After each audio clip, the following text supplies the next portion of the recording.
Progress. Good morning, everyone. Welcome to the Finance Administration Committee meeting for Tuesday, June 16th. My name is Jim Spear. I'm the chair of this committee. The vice chair of this committee is Councilmember Michael Gardini, and the other council member of this committee is Mike Salmonson. And we have in the room today, we have Borough Manager Dobbs. And let's take the opportunity to welcome our new, what is your title? Communications and Records Clerk. Thank you. Maria Anderson, is that correct? Yes. Welcome to the borough. Thank you. It's great to have you here. And let's see, should we get onto our agenda? We have our intern. And our summer intern is here as Summer well. intern, I'm sorry. Hi, my name's Rory. Rory, nice to meet you. Okay, let's do approval of minutes for May meeting. Can I have a motion? Motion to approve FNA minutes for May 18, 2026. Second. Everybody looked at it, all very good. All in favor of accepting the May minutes? The minutes are accepted, 3-0, thank you. Treasurer's report, Ms. Dobbs. All right, so we've just been trucking along. Our finances are looking good for the year, so we're just about the halfway mark. So you'll see a lot of the budget items reflecting that. I believe we talked about this last month, but our parks and open space maintenance, I just want to call attention to that because we're already over 100% of the budget for the year. But some of that does have to do with the fact that we had some expenditures relating to an insurance claim, so the reimbursement for that is coded under a different line item, so it looks like we're above budget, but when you account for the reimbursement, we're not. But ultimately, I think we may end up going over that a little bit this year anyway, just with some of the ongoing, improvements and repairs and restoration and upkeep that we need to maintain. But we know that that is, of course, a priority to our residents, so we'll keep monitoring that and taking good care of our infrastructure. Other than that, we're looking pretty good. Like I said, nothing to really call attention to in any of our funds here. So happy to go through any specific questions if anybody has anything.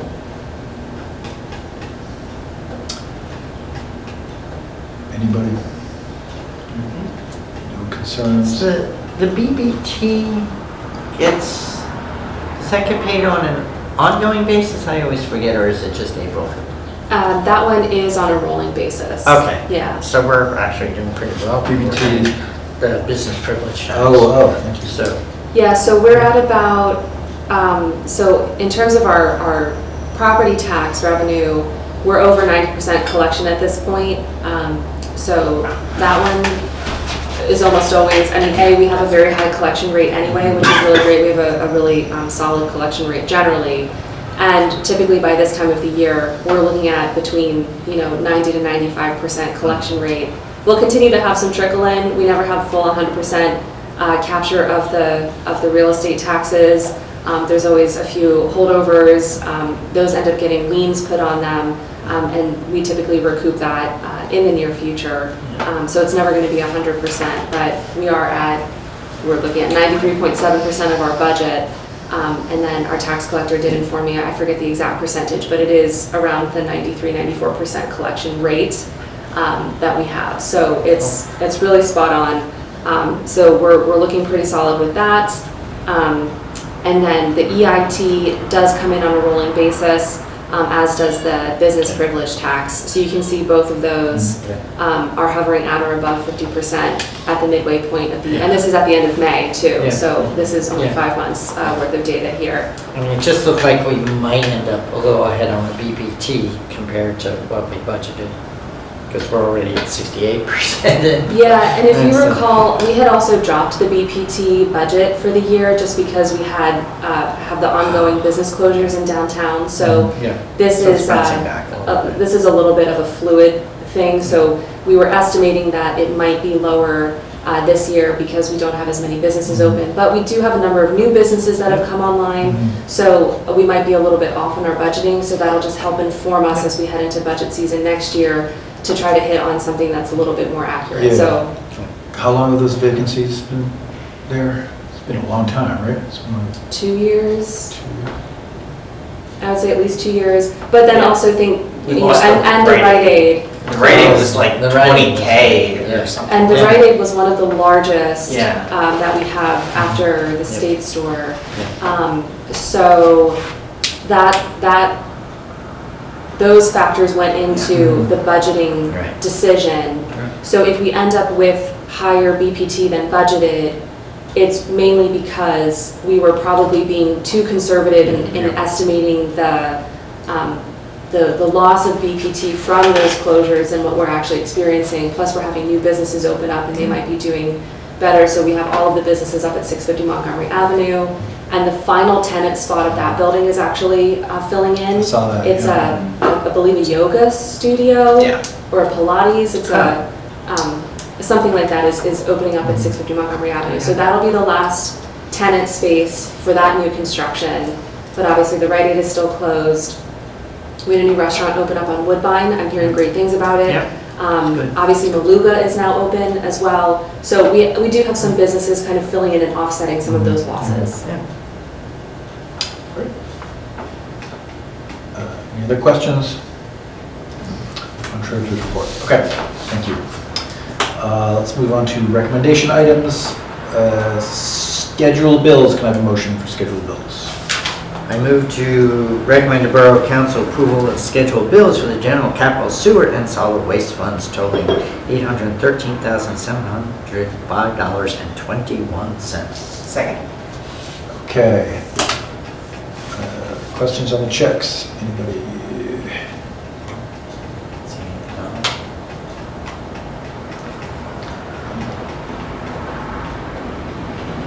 All good? Yeah. Okay, let's approve the schedule, or let's vote to recommend approval of the scheduled bills. All in favor? That is 3-0, thank you. Okay, item B, new employee, oh. Okay, yes, okay, so as we introduced in the beginning, Maria Anderson is here with us. And this item is to, what is the specific item? To formally recognize the hire. Ah, So it's not okay. really a recommendation. It's- Are we It's recommending? recommending to hire. Okay, even though we already have. Yes, Okay. To formalize that. to Okay. formalize the hire. Got it, okay. Well, again, welcome.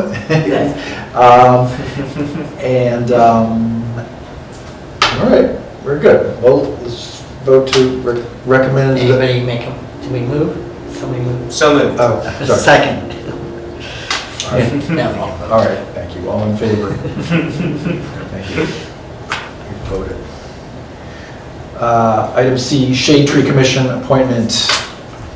This is for, I have it down here. Yes, so we received an application Yeah. to fill the vacancy on the Shade Tree Commission from Carrie San Chirico. I apologize if I just butchered that. So that is the application before you, and this would be to fill the vacancy that was created upon resignation of former chair Rick Trellis. Yeah, I did contact Shade Tree Commission, they're aware of this application, and they're fine with it, and, So yeah, you have to move to recommend the Shade Tree Commission appointment of Carrie San Chirico. Second. good. And you said Shade Tree was good. Shade Tree is good with this, yeah. And just so you know, actually Cindy Rickards and I actually met with Carrie because he had expressed an interest in volunteering for the borough in some capacity. Mhm. And so we talked to him about the various openings that we had on the various boards and commissions, and he definitely was most interested in Shade Tree. Great, yeah, I know he's been the recipient of several shade Yes. tree plantings in the past. While we're on this topic, I think I've recruited someone for Police Pension Board and one of the openings for NIDA. And if we Nice. haven't got applications already, it should be coming soon. I don't think we'll be able to get to them for this month, but No, and I haven't received any applications to Alright. that effect, so we'll consider those at a future meeting once those applications have been received. Yep. Thank you for your work on that. And I saw that you were publicizing the vacancies. Yeah, I'm gonna try to do them Appreciate try to get to them one at a time. Okay, so let's do all in favor of recommending the appointment of Carrie Sancherico to Shade Tree Commission. That is 3-0. And look, and we're following your process as well. Are we? Yes. All right, last recommendation item, advertisement for adoption, or ordinance 1072, chapter 240, uniform construction codes. So moved. Second. All right, this is just an update, right, in the This, UCC codes. that's correct, right. So we have adopted the UCC codes by local ordinance housed within Chapter 240 of the Narberth Borough Codes of Ordinances. This is in recognition that the state UCC updates their codes every 3 years. They're always a cycle behind, so the ICC codes are in their 2024 editions. The PAUCC is always a cycle behind, so they just adopted the 2021 codes. So it's kind of roundabout, but the ICC sets out these codes, the PAUCC then takes those codes, applies them to Pennsylvania specifically, right? Because, we're not California, we don't have the same kind of seismic needs. So they tailor it a little bit. So the UCC is the ICC tailored to the state of Pennsylvania and the specific conditions that construction in Pennsylvania has to consider. So we care more about, snow loading and things like that. But regardless, we adopt then the PAUCC by local ordinance, and we do specify the code cycle year that we're in, as opposed to just generally referencing whatever the PAUCC says, because we also, where we have the legal authority to do so, have slightly modified things to fit our borough, because we have also a construction on a smaller scale than what the state adopts in the UCC code. So then we kind of also go in and tweak some of those where permitted by law to do so, and those specifications and specific modifications are outlined in the ordinance language itself. But this is more or less what we have already on the books, but right now we have the 2018 codes, and we're just adopting then the 2021 codes with the amendments as noted. And this has been reviewed by our building code official and our fire marshal. Cool. Great, okay. Nothing we can really question on this, I think. Yes, it's highly technical. Yeah. Okay, all in favor of recommending this for approval? That is 3-0. Thank you very much. That's the end of our recommendation items. On to discussion items. We're going to punt on the fund reserve discussion while that cooks in the background. And item B, facilities rental discussion. So we're picking up on, let's see, I pulled it up here. Yes, so this is, so if you go back to the February F&A meeting packet, we had talked about the facilities rental, so we're just picking up on that memo. We had started discussing this back in February. We kind of got through 1 or 2 of these items, but didn't have time to discuss in more detail. So we just want to kind of pick this up again and keep going with the discussion. So for anybody watching at home later on, this memo can be found in the February, what was the date of that meeting? 17th, thank you. So the February 17th Finance and Administration public packet, this is the memo regarding the facilities rental policy. The memo, just if people are looking for it, the memo's on page 84 of the packet. Thank you, Mike. It's at the very back. Yeah.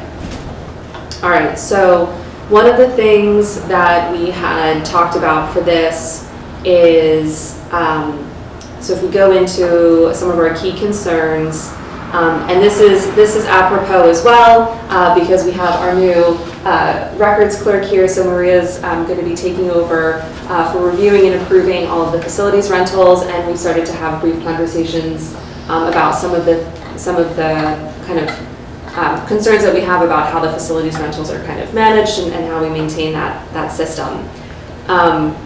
So one of the, in the memo we had talked about fees.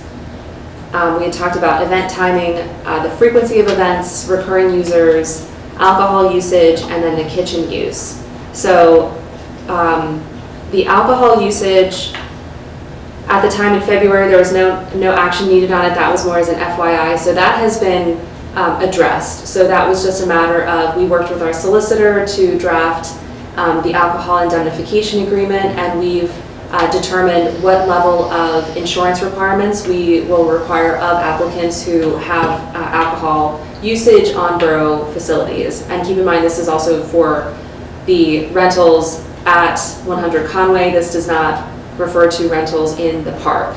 We do not allow alcohol in the park. So this would be if somebody is renting either the council room, but more likely the multi-purpose room. So we have everything set up for the alcohol usage. The application form has been updated to reflect those requirements, both for completion of the indemnification form and the type of insurance requirement that we would require as part of that. And so that would cover folks who are BYO alcohol, and for those who are like hiring somebody to come in and serve, like if they hire a bartender to come in and serve on their behalf. It covers both of those scenarios. So the other thing that we had talked about back in February was the event timing, and this was related to how late events can go, particularly on, we're calling them school nights. So this is Sunday night through Thursday nights, in terms of how late these events can go. So Sunday through Thursday, right now, or I guess previously, the events were permitted until 11 p.m., but that just got to be really late because the room has to get reset for New Horizons the next day, and with events ending at 11, that was like ending at 11, not necessarily cleaning up. So that was just kind of a late night for our housemen. And then if they ended up getting pulled out on a call and didn't have time to come back, it just, from a timing perspective, is a bit of a burden on staff. So the recommendation that we discussed back in February was to modify the policy to restrict events on Sunday through Thursday to no later than 10 p.m. and that would be 10 p.m. closed out. Like everything is done, cleaned up, walking out the door at 10 p.m. You had all agreed to that at that time, Yes. So we have since made that change as well to our application form, so that has been in effect. Otherwise, the other items are still outstanding, so we can tackle whichever other ones you want to. So again, we had fees, frequency of events, and then recurring users. Just remind me, Maggie, I think we had talked about sort of what happens if they don't end timely at 10? Do we charge them an extra fee for going over? So I don't actually think that we have anything in our policy that would state that, but that also kind of ties into the fees, Right. because the majority of folks who rent out the multipurpose room are not paying any fees at all whatsoever, but that doesn't mean that we couldn't have a penalty fee. So even if you're otherwise exempt from Right. application fees, you would still be subject to penalty fees for violating any, Yeah, I just think it's not a bad idea to, sort of do the, what I call the daycare pickup rule, right? Like $25 automatically, and then, after, and X dollars for every additional minute. It just creates an incentive to get those people out the door, and I know, just doing it from the theater group, Rose Valley, like we rent space in a community place, and if we're not out at 10 o'clock, they start charging us. Mm-hmm. And it's amazing how, you really get incentivized. It's like, it's 9:55, we're not singing anymore, start putting the chairs away. Right. Like, we really gotta clean up. Okay. So when do the fees get paid? Before the event or after the event? They are paid upon application, so Okay. they're paid up front. So if you are not exempt from fees, we require the application fee, and Yeah. that's one payment, and then we have a security deposit fee. So we require 2 separate checks for that. Yeah. And so we deposit the one, and then because, so We could take it out of the We- security deposit. so we could take it out of the security deposit, but we don't actually deposit the security deposit, we just hold on to it. in the safe, and then when the event is over, if it's not needed, then we just return the check or destroy the check for that deposit, or if it's cash, we'll give the cash back. So that's typically how we've handled it. Since I've been here, we have not needed to dip into that security deposit. It feels, how much is the security deposit again? $100. Okay. So it's a $300 application. So again, if you're not exempt, so say you're hosting a baby shower, Yeah. and you rent the multipurpose room, it's $300 and then a $100 refundable security deposit. Yeah. And we only did the changing the hours a couple months ago, right? Correct. Have we had anyone that's rented up till 10 p.m. in the time in between? I don't believe so. There was one event that was booked late, but I think it was during the transition period, and I can't recall if the application had come in before or after we had made the change. So there was one that kind of was a little bit, like, we would not have wanted to approve it based on the changes to the policy, but I believe it was held anyway. Okay. Just because it was in that kind of like. Just because it was in that kind of transition time period. Yeah. And when an event goes till 10, are the housemen usually like coming in the room? So it kind of feels like a little bit like that's probably the biggest, like, the social pressure of the housemen coming in. That's probably like the big incentive to like giddy up. And what I just want to be hesitant of doing is like creating like administrative complexity to be like, okay, well, we have to actually now cash this $100 check, track this person down, give them $75 back. Like, all of that seems like it's going to cost more in time than like the $25, whereas like the disincentive, I feel like, is probably mostly like the houseman coming in and being like, you gotta move. Like, it feels a little bit like the $25 is like, I don't know, if I was like the event organizer, the $25 would feel less like a penalty, more like, hey, pay $25 and then you can just spend your time getting out. So I don't know, like, it seems like we may just be kind of creating more complexity by doing that. But if you think that is the thing if you think that it is valuable to do it, then we can definitely, I'm happy to go with that. But that was the first thing that came to mind. Okay.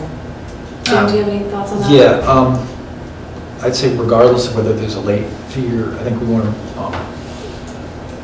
maybe make an allowance for people breaking down their stuff. Like, if the event ends at 10, there's usually still a couple of organizers in there, clearing out all their stuff, getting them on the elevator and going down, which could take, I don't know, another 15, 20 minutes maybe. Are we charging them? Are we considering that part of their event? Is, the process of slowly clearing out? Or we might just want to make that clear, like, the policy states that, like, you have to be cleared out by that end time. So it's not the event ends at 10 and then you can break down. Okay. It's, if it takes you half an hour to break down, then your event needs to end at 9:30. Yeah. So if it was a question of, like, the houseman coming in at 10 to clear up, is it them who's judging, well, these people were not out by, their agreed upon time? Right, at that point, that would be their determination, Yeah. since they're the ones they're the staff members here who are tidying up afterwards. It seems, I'd say, like, the most frequent scenario would probably be they show up at the same time everyone else is kind of clearing up, and, it seems fine, that, and it would only be like a really egregious scenario where, people refuse to stop partying or, refuse to take down their stuff. It's a little hard to picture, but if it did come to pass, then I guess we would want to know about it. Well, in that sort of situation, would we have the grounds to keep the security deposit, or is the security deposit literally only for if you physically destroyed something? Yeah, and that's a good follow-up question. I don't know the full extent from a legal perspective. I think that if we wrote it into our policy to state, that upon determination of staff, like, if you, like the security deposit, if it's specifically listed for damages versus violation of any of the policies, if we keep the language more broad to say, if there's any damage to the property or like flagrant violation of the policy, Yeah. then the borough, has the right to determine keeping of the security deposit, some Yeah. language to Yeah. that effect, and we can float it by WACO to see what he Yeah. says as well. But I think if we have it generalized to say damage or policy violation, then we could choose to keep it. And then that would be a discussion that the houseman would come to me to say, hey, this party, they ran over a couple minutes, but they were, kind, respectful, and cleaned everything up. They were, 5-10 minutes late, but like no biggie, versus the like, screw you, I'm staying, and Right, party. well, yeah, it's sort of It's a a- Wednesday night, Right. and it's a rager. Sort of to Michael's point, like, I don't think we have to worry about the people who are gonna be like socially, how did you describe it? Like socially, not shamed, but, Yeah, like the social- responsive to the guy. It's when he's showing up and they're not responding, he's like, guys, you really gotta clear out, and they're like refusing to go. I do feel like we want to have, I hate to treat people like children, but when they act like children, sometimes you gotta, say, shame on you, and we're keeping your security deposit. And maybe it's, $25 per 15 minutes. Like, I don't want to sit there and say, every minute you get into a fight about whether it was 10:07 or 10:08 or whatever. But I would favor maybe it's for every Yeah. 15 minutes, so if they're an hour late, there's $100. I favor the squishier approach, like the housemen feel like they've been kept unnecessarily long or something Yeah. like that, enough to trigger, Yeah. keeping some of their security deposit. They can inform them, but I don't know, I would be kind of wary of a strict like $25 plus $1 a minute or something policy, because, I don't think I would do $1 a minute policy, because then you are getting in a fight over Yeah. whose clock and Yeah. whatever. That's why I think it's easier and cleaner just to say $25 per 15 minutes. I think like probably what I would suggest is like, if y'all, it sounds like y'all haven't really had this become an issue yet, but I would say maybe Maggie, if y'all I think you've heard that like, if y'all think that it's reasonable to have that and that'll be helpful for y'all, then it sounds like we're probably good with that. So I don't know if you want to do some thinking on, I would suggest maybe you do some thinking on it, ping the houseman, and then whatever y'all come back with, I suspect folks will probably be fine with whatever that is. Yeah, I was going to say, rather than try to kind of figure out exactly the fees and fines right now, I'm hearing some feedback that there's some desire to have some sort of backstop penalty for going over the time. I don't think that it's a recurring issue. I think if it happens, it would be isolated. So I will talk to the houseman, get a sense of that, and then consult with our solicitor, and then I can come back with some solid language to present to you about that. And just only speaking for myself, what I don't want to do is create something that's going to also create some sort of like, we're running around trying to find money to give back to people type thing. So that's the main thing I would yeah. want to avoid. If we're creating a system for something that's not really a problem, then like Yeah, we'll spend that money several times over in someone's salary, right? Trying to. Yeah. trying to track. Probably, Yeah. probably. Okay, so then somewhat kind of related to that, we have, so then in terms of the types of events that we have on our school nights, is that the housemen have made a request, so this is under frequency of events. The housemen have made a request that we limit the kinds of events that are permitted on weeknights, again, related to the challenges of setup and takedown. And this actually stemmed from, there was some sort of fundraiser, and it was like a big gala type fundraiser, but it was on a weeknight, it was a Wednesday or something. And that was just challenging because it was, I think it was like every single table that we have was set out, and 100 chairs, and then all of that has to come down for the next morning. And again, keeping in mind the staff that we have, and they've also requested that it's easier for them to break down tables and chairs than to have the applicants break down the tables and chairs, A, from a liability standpoint, and B, just from a consistency standpoint, because if you don't stack chairs properly, they topple over. So that was a concern that the houseman raised to me.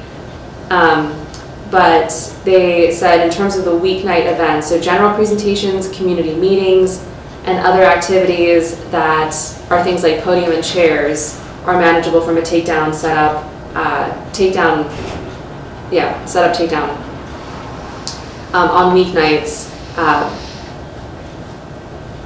but if we have party events, things that have lots of tables, events that have, lots of food, then the cleanup is just more substantial, because then you have to sweep, and you have to mop, and you have more tables. So everything takes a little bit longer. So it's not just putting things away, it's then also doing like a deep clean of the room. And again, even if an event ends at 10 o'clock, 8 a.m. we have our next user group is in there. So that's not a lot of time, unless they're working in the middle of the night, but they also need to sleep and they need to be, present for any calls. Because the other issue is that if they're cleaning up, it's 11 o'clock, a service call comes in, right? Our housemen are the ones who drive the fire trucks. So when a call comes in, they have to leave. So if they're in the middle of mopping the floor and a call comes in and they're out on a call for 2 hours, now all of a sudden it's 2 a.m. and they still have half of the multi-purpose room to sweep and mop. So that's kind of where some of these requests are coming into play, only because, again, we have a user group coming in at 8 o'clock. If we, on a non-school night, we don't have a user group coming in at 8 a.m., they can finish the job in the morning. So it's just the constriction of the time that they're concerned about. And so that's why they've made a request that we consider limiting those types of events. So whether that's, we just say parties or events with food, that gets into a little bit of a tricky and sticky situation. How do we define it? And is it just at the discretion, like we take a look at what it is, and at the discretion of, feedback from the houseman, we can make a determination as to whether or not that's something we permit on a weeknight. Or we just say, no parties or events of that kind that have tables and chairs. You can have, the community gatherings, the get-togethers, but not like the party events. It's a little weird because I'm thinking about sort of what do they call it? The political events that are like speed dating. So you have tables set up because they're going around to talk to all the different candidates. I think they often have pizza at those. Mm-hmm. So where does that fall? Is that considered a party event or is that a community event? Well, exactly, this is why. So I want to be a little bit cautious about making sure we define this as best we can. And also, when we're talking weeknights, we're really talking Sunday to Thursday night, right? Because the concern Correct. is, Yes. right, Yeah. okay. School nights is our Sunday to Thursday. Okay. Yeah. So it sounds like the concern is, when you have food, you're also having to potentially mop. You're doing more than just Right. Putting stuff breaking away. stuff down and throwing Right. it against the wall, right? Right, and it's all, again, going back to, you have more food, you've got more trash, so it's all, the housemen come in, so it's putting away tables, it's putting away chairs, it's sweeping, it's taking out the trash, it's mopping the floors, so it's a full room reset. Yeah. And again, going back to, when you have a user coming in at 8 a.m., you want to allow time for the cleanup to happen, but, weeknights or weekends, we don't have that user coming in, so anything that can't get done that night, say a call comes in, like a service call for the fire company, they're able to do it the next morning before, Right. if there's another user group coming in later that day, they'll have time to do it before another evening event. Yeah. How often do we have those sorts of evening events? Is it I guess in the same thing, have we had any since the last bucket of changes we made to things? So again, there's just that one that kind of came in at that interim, and that was that big part, and so it was the whole 9 yards, Yeah. big fundraiser type event. And so that was kind of one of the things that we had talked about as being problematic just from a timing perspective. Mm-hmm. And then there was another instance where we had events that were 2 back-to-back. And I can go in and try to find specifically kind of what that was related to, but that ties into our discussion about frequency of events. So having 2 events in the evenings plus our daytime user, So with New Horizons coming in as our daytime user, to then also have evening events on like a Tuesday and a Wednesday, and New Horizons on Tuesday and Wednesday, there's a lot of kind of setup and takedown that needs to be considered. And keep in mind, this is not the houseman's full-time job, so we're trying to, this is part of their duties here, but we're also trying to be mindful of the demands on their time, given that they might be out on a service call at any point in time. Yeah, but the ones we've had were kind of like, those were individual, the nighttime ones that are the issue, those are individual. We don't have any recurring users for those. We do, We actually. do? Okay. Yeah, so, Civic Association, right? But in terms of the people that will get caught up in like party status, are those? nothing, we don't have any recurring users that fall under like the party status. Yeah. So we do have a couple of user groups though that do fall under recurring users. Yeah. And this is one of those things that we currently don't have a recurring use agreement with all of those users. Mhm. So that's something that I would want to kind of establish as part of the policy, and then that would go into effect starting next year. So Yeah. we do have, like New Horizons, we have a signed agreement with them. We have a group that has been using, it's called Girls on the Run. That was like a 12-week Mhm. thing. They're wrapping up very soon, so we have a recurring user agreement with them. But some of our like legacy recurring users, so we do have I'm gonna blank on their name, the Youth Aid Panel. Mhm. So the Youth Aid Panel is a recurring user, but we do not have any sort of agreement with them, but they come in pretty frequently. And then we have, the Civic Association, we have the Democratic Committee, but we have no agreements with them. We should get those So in place. part of the idea being that we establish a recurring user policy so that, and I have it in the memo here, so,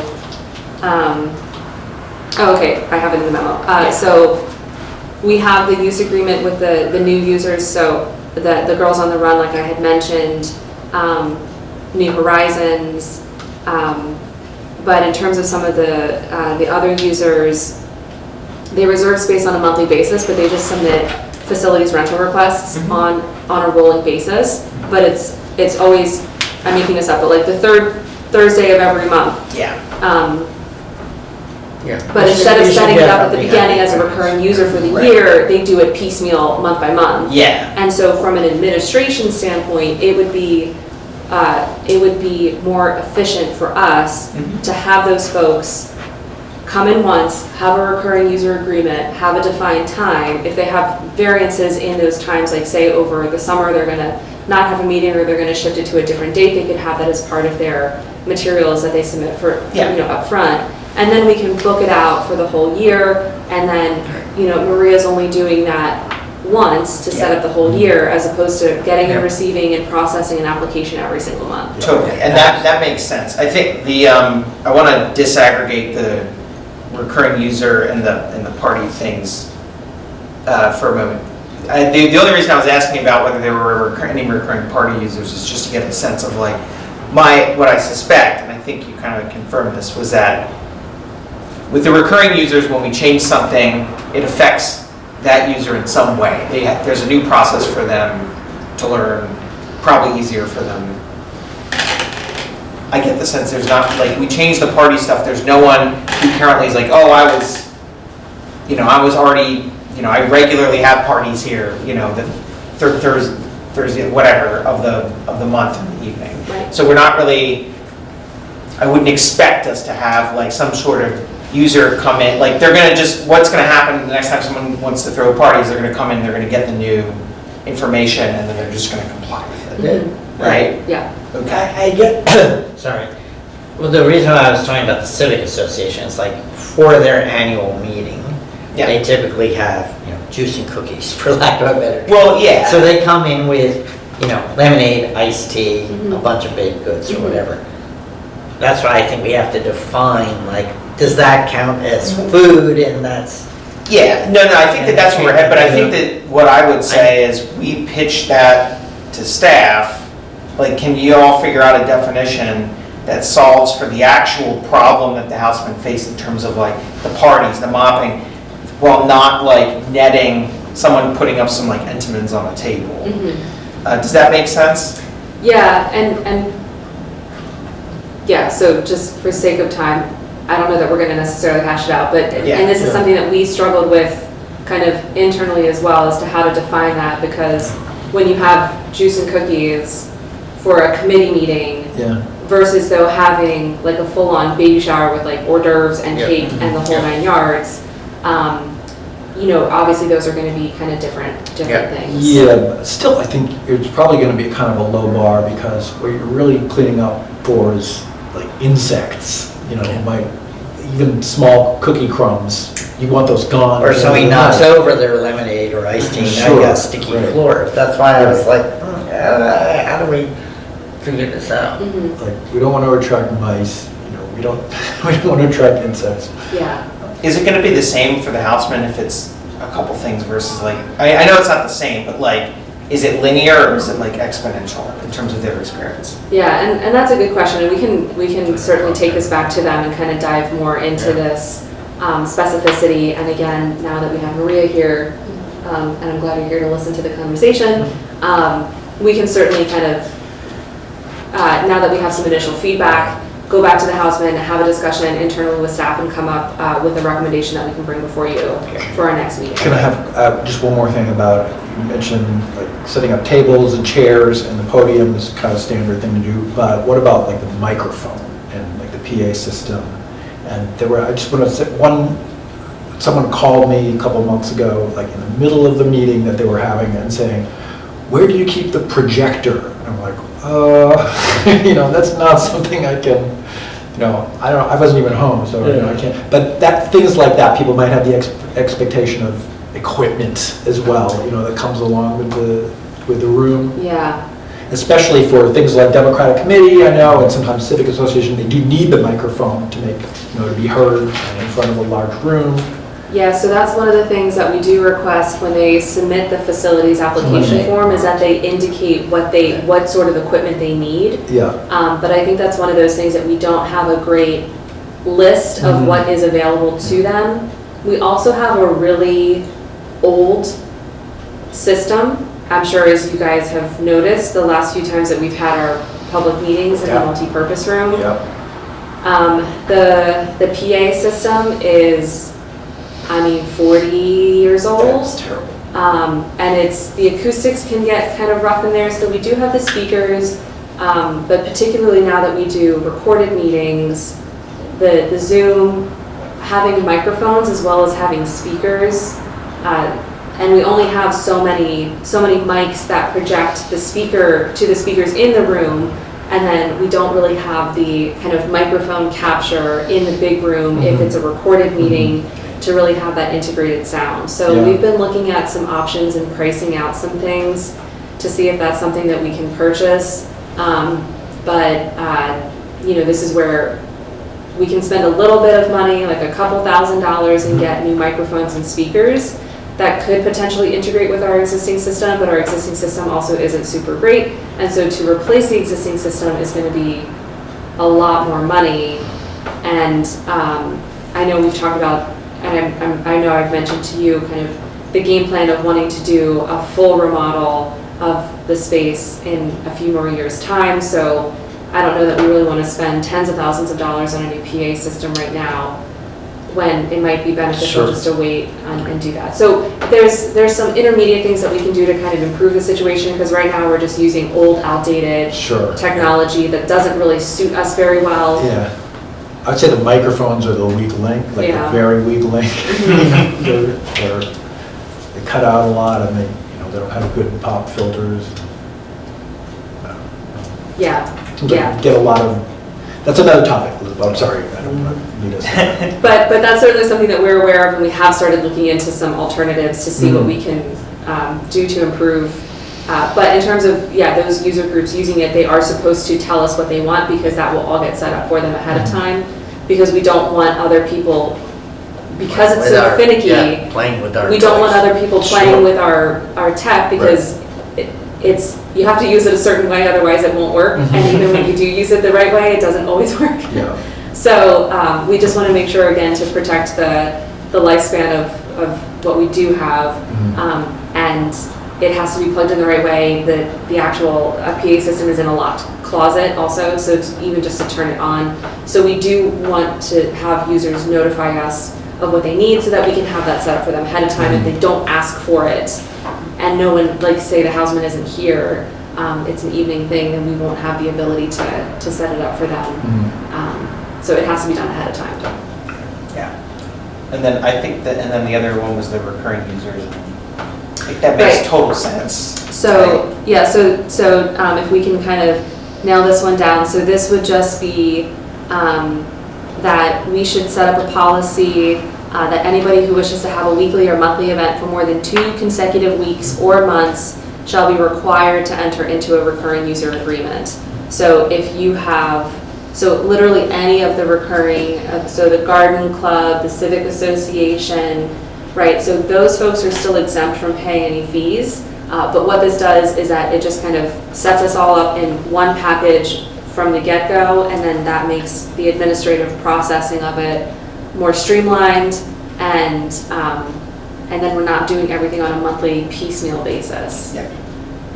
So And I think that's probably then going to be clear for other users, because then you'll just have it all, it'll all be on a calendar. Mhm. And I like defining what a recurring user is as the more than twice in a period of 2 months or whatever, because I ran into this when I was scheduling the big room for auditions for NCT. Mhm. It was like, well, we used it for the last show, which was 4 months ago. Mhm. So I'm like, are we a recurring user? Or should I be like just signing one agreement or whatever? And then, or just doing it new because it was very piecemeal. Mhm. So Mhm. I think that solves the answer, which was, oh no, in that case, you wouldn't be a recusing user. You're Correct. like an occasional user in Correct. essence. Yeah, so if you come in once a quarter, you're not a recurring user. Yep. Because again, the point of this is to come up with an administrative Just makes it process easy for that you makes it guys. easier for our staff to be able to review, approve, and Schedule. and schedule for all of these events. Yeah. That Okay. makes total sense. All right, so shall we, it's 11:53, we can touch on fees. Otherwise, we have some good things that we can take back and research and come Yeah. back before you. Because we have fees and then we have the kitchen use. And 2 of those I think are gonna be a little bit more robust. So if you wanna just put a pin in it for now, Okay. Do it. because we have, if there's anything else we need to get to for the agenda. Not much. Okay, but this is as good as any. But this is good, thank you for the feedback. We will do some more research on some of these topics, and hopefully next meeting we'll be able to wrap up this discussion. Cool. And then we'll update the policy, we'll get it all sorted out, and then we'll go ahead and launch that officially. Great. All right, Thank thank you. you. Thanks. All right, committee reports, planning commission. So we had, if you remember last month, we've been talking about getting someone from planning commission in. We had Jennifer Iannacone in last month, and we talked a little more about what kind of presentation or informational sessions we might like from planning commission with regards toward their recommendations for 4A and 5B zoning, and talking with some planning commission members and with Fred. Since then, we determined that Aaron Graves, who's a planning commission member, would be the one to give us some good information, potentially.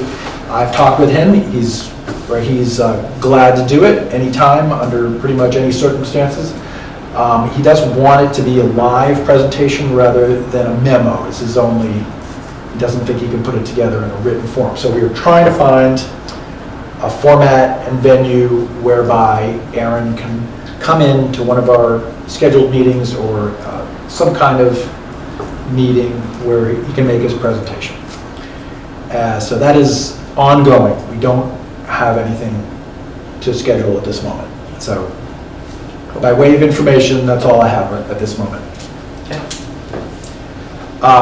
Review of ongoing projects. We have no ongoing projects. Public comment. Is there anybody online? Nope. Nope, didn't think so. All right, no public comment. Motion for adjournment. So moved. Second? All in favor of adjourning? That is 3-0, adjourned at 11:56 a.m. Thank you. Perfect.